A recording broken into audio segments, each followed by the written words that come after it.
Good morning, students. Myself, Ronak Priya, welcomes you to the daily news feed of दिया Deoghar IAS Academy.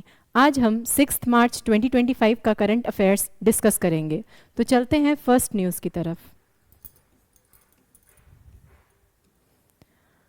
आज का first news है that RBI to buy 1 lakh crore government securities. Right? So RBI basically दो tools का use करके, ये दो tools हैं OMO open market operations and swap, इनका यूज करके वो 1 lakh crore government securities purchase करेगी. यानी इतना पैसा वो मार्केट में इन्फ्यूज करेगी, लिक्विडिटी को इन्फ्यूज करेगी. राइट? सो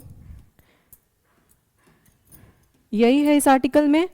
हम next important article is over centralisation threatens federal health policy. Basically इस आर्टिकल में ये बताया गया है कि doctor Tanvi Bahl versus Shrey Goyal 2025 case में सुप्रीम कोर्ट ने पीजी एडमिशंस में डोमिसाइल रिक्वायरमेंट को नलीफाई कर दिया है. उनका कहना है कि domicile requirements in post graduation admission actually is a threat to unity and integrity of India, plus the admissions into PG should be based on merit. Right? So before this judgment of the Supreme Court, PG में admissions के लिए domicile का requirement होता था. यानी कि आपको राज्य का निवासी होना होता था किसी भी स्टेट के मेडिकल कॉलेजेस में एडमिशन लेने के लिए. ठीक है, लेकिन इस जजमेंट के थ्रू सुप्रीम कोर्ट ने इस रिक्वायरमेंट को नलीफाई कर दिया है. राइट? लेकिन इस आर्टिकल में इसका क्रिटिकल एस्पेक्ट को डील किया गया है. क्या बताया गया है कि जो पब्लिक हेल्थ है वो एक स्टेट सब्जेक्ट है. Right? Public health is a state subject और हर स्टेट का हेल्थ का अपना रिक्वायरमेंट होता है. राइट? हर स्टेट के पब्लिक हेल्थ का रिक्वायरमेंट्स अलग होता है. तो क्या होगा कि अगर सारे पब्लिक हेल्थ, तो इसलिए ये स्टेट्स के ऊपर होना चाहिए कि वो टर्म्स एंड कंडीशंस फिक्स करें. फर्स्ट. सेकेंड थिंग इज कि अगर कोई बच्चा मान लो पंजाब से है और वो तमिलनाडु के कॉलेज में एडमिशन लेना चाहता है, तो वो पीजी कोर्स कंप्लीट करने के बाद वापस अपने स्टेट में चला जाएगा. This will disincentivise the state from investing in public health infrastructure. इससे स्टेट भी पब्लिक हेल्थ इंफ्रास्ट्रक्चर में इन्वेस्ट करने से कतराएगी, है ना? और वो इसके जो हेल्थ वर्कर का रिक्वायरमेंट है वो भी अफेक्टेड होगा. तो इस पर्सपेक्टिव को, इसके क्रिटिकल पर्सपेक्टिव को इसमें डील किया गया है. Right? Now let's move on to the next article. Next article is US will impose reciprocal tariffs from April 2. So despite Prime Minister of India visiting US and Foreign Secretary, दोनों के foreign secretary में भी कुछ दिन पहले हमने देखा था कि बातचीत हुई थी. ठीक है, प्राइम मिनिस्टर ने भी यूएस विजिट किया, लेकिन उसके बाद भी यूएस इंडिया पर रिटेलिएटरी रेसिप्रोकल टैरिफ्स लगा रहे हैं. Right? To overcome the trade deficit that US has with India. जो यूएस और इंडिया के बीच में ट्रेड डेफिसिट है उसको ओवरकम करने के लिए रेसिप्रोकल टैरिफ्स यूएस के द्वारा लगाया जा रहा है इंडिया पे. लेकिन सिर्फ इंडिया पे नहीं, ये ऐसा रेसिप्रोकल टैरिफ्स यूएस ने कनाडा, मेक्सिको, चाइना पर भी इंपोज किया है 25% का, राइट? लेकिन और बाकी कंट्रीज जैसे कनाडा, मेक्सिको, चाइना, इन्होंने भी उस पर रिटेलिएटरी रेसिप्रोकल टैरिफ्स इंपोज किए हैं, but the answer of India is silent. India अभी इस मैटर पर साइलेंट है, ठीक है? So let's see the next article. Next article is Warriors of Hope. Ashas need adequate remuneration to be effective in their role. Now here, ASHA stands for Accredited Social Health Activist. ठीक है? ASHA stands for Accredited Social Health Activist. Ashas have come into existence via a scheme known as National Rural Health Mission 2005-6. ठीक है? जो national rural health mission आया था 2005-6 का, उससे आशा existence में आए हैं, आशा वर्कर्स एग्जिस्टेंस में आए हैं, right? And Asha have come into existence, and basically they work as intermediary between public health infrastructure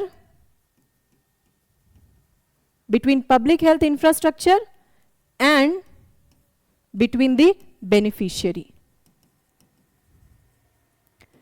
इस आर्टिकल में ये बताया गया है कि जो उनको सैलरी दी जाती है that is a mere 5,000 to 15,000 rupees. तो आशा वर्कर्स ये डिमांड कर रहे हैं कि उनकी सैलरी को इंक्रीज किया जाए. Plus this amount is very meagre, बहुत कम है in comparison to the efforts they put in, the time they put in. जितना समय और एफर्ट वो देते हैं उसके कंपैरिजन में ये सैलरी बहुत ही कम है, बहुत मिनिमम है, राइट? तो इसको इंक्रीज करने की जरूरत है. प्लस क्या सेंट्रल गवर्नमेंट और स्टेट गवर्नमेंट्स ने आशा वर्कर्स के कंडीशन में इंप्रूवमेंट के लिए कोई एफर्ट्स नहीं किए हैं? तो आंसर है कि किए हैं, right? We have various schemes of central and state government dedicated to ASHA workers. जैसे we have प्रधानमंत्री जीवन ज्योति बीमा योजना, we have प्रधानमंत्री सुरक्षा बीमा योजना, we have आयुष्मान भारत योजना, राइट? तो और फिर एक स्टेट गवर्नमेंट है Andhra Pradesh, which is a role model in this case. Andhra Pradesh ने 10,000 रुपीज सैलरी फिक्स की है for ASHA workers, right? This is a positive step in the direction. And Pradhan Mantri Jeevan ज्योति बीमा योजना provides an insurance coverage of 2 lakh rupees, right, in case of death and disability. प्रधानमंत्री सुरक्षा बीमा योजना provides a monthly salary of rupees 3,000, and Ayushman Bharat योजना coverage, a medical coverage of rupees 5 lakh rupees, right? So we have these schemes in place as well. Okay, so this is about the news. Let's move on to the next article. Next article is DeepSeek's market disruption must awaken India. Now, what is this DeepSeek? DeepSeek is actually an AI model. DeepSeek क्या है? एक artificial intelligence model है, लेकिन ये unique अपने आप में इसलिए है बिकॉज बाकी एआई मॉडल्स के कंपैरिजन में DeepSeek is the cheapest one, right? ये बहुत चीप रेट पे बना हुआ एआई मॉडल है. नाउ इस आर्टिकल में ये डील किया गया है कि कैसे ऐसी टेक्नोलॉजीज इंडिया के लिए बहुत चैलेंजिंग है और in near future India has to evolve, come in terms with such technologies so that it, ताकि वो अपने ग्लोबल मार्केट में जो उसके पोजीशन है उसको मेंटेन कर सके. राइट, अपने पोजीशन को बरकरार रख सके ग्लोबल मार्केट में। तो इंडिया आईटी सेक्टर में क्या है, ग्लोबली रिकॉग्नाइज्ड है आईटी सेक्टर में, right. Why? Because of the cheap availability of workforce, right, and because of the cheap availability of workforce, and not only that but also skilled workforce, right? So workforce भी abundance में है plus skilled workforce है, and after the 1991 LPG reforms इस sector में और boom हुआ है, right, इस सेक्टर में और बूम देखने को मिला है। This is an AI model developed in China, okay. And अगर हम ये देखें तो IT sector has contributed a lot to employment generation, क्योंकि इससे क्या हुआ है, इंडिया के बाहर जो जॉब्स मिले हैं, आउटसोर्सिंग, वो काफी इंक्रीज हुआ है with the IT, with advancements in IT sector, right, and it has contributed mainly in bringing more and more dollar to India, right. तो ऐसे मॉडल्स का इंट्रोडक्शन इंडियन मार्केट को कैसे अफेक्ट करेगा, हम ये चीज देखते हैं, राइट। तो what will be the impact on India? अगर इंपैक्ट देखें तो सबसे पहले ये है कि these will impact the IT industry, right. ये टेक्नोलॉजीज आईटी इंडस्ट्री को इफेक्ट करेगी, है ना, क्योंकि हमें क्या करना है, हमें भी ऐसे टेक्नोलॉजीज को डेवलप करना है ना, जैसे, एंड जो भी कंपनीज हैं उनको ये जरूरत है दैट वो नॉन कोर सेक्टर में भी इन्वेस्ट करें। जैसे deep seek is a financial firm, लेकिन फिर भी वो किस एरिया में काम कर रहा है, आर्टिफिशियल इंटेलिजेंस के फर्म में काम कर रहा है। तो वैसे ही इंडिया के जो फर्म्स हैं उनको अपने कोर सेक्टर को छोड़ के नॉन कोर सेक्टर में भी इन्वेंशन एंड इन्वेस्टमेंट करना चाहिए, राइट। तो ऐसे इन्वेंशंस टाइम टू टाइम होते रहेंगे, but we need to evolve with these technologies, we need to evolve with time, right. और अगर क्या होगा कि इंडियन कंपनीज के साथ अगर वेस्टर्न कंपनीज भी ऐसे मॉडल्स को यूज करने लगे तो क्या होगा कि इंडियन का जो एम्प्लॉयमेंट है वेस्टर्न कंट्रीज में वो अफेक्टेड होगा, एंड जो आउटसोर्सिंग है इंडियंस की वो बंद हो जाएगी। तो क्या होगा कि जो डॉलर हमें प्राप्त हो रहा है वो अफेक्टेड होगा, एम्प्लॉयमेंट अफेक्टेड होगा। तो एम्प्लॉयमेंट जनरेशन पे बहुत खतरा है, एम्प्लॉयमेंट जनरेशन पे ऐसी टेक्नोलॉजीज बहुत बहुत खतरा इंपोज करती हैं, राइट। और जो एंट्री लेवल जॉब्स है ना, एंट्री लेवल जॉब्स, राइट, वो बहुत नेगेटिवली इंपैक्टेड होंगे ऐसी टेक्नोलॉजीज से। तो हमें करना क्या है, what is the way ahead? The way ahead is that we need to focus on research and development, we need to focus on R&D। दूसरा, that जिस तरह से बाकी एडवांस्ड कंट्रीज प्राइवेट इन्वेस्टमेंट को फोकस करती हैं, उसी तरह हमें भी प्राइवेट इन्वेस्टमेंट की तरफ ज्यादा फोकस करना चाहिए in comparison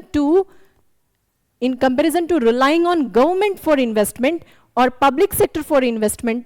we must rely more on और एनकरेज मोर प्राइवेट इन्वेस्टमेंट, ठीक है।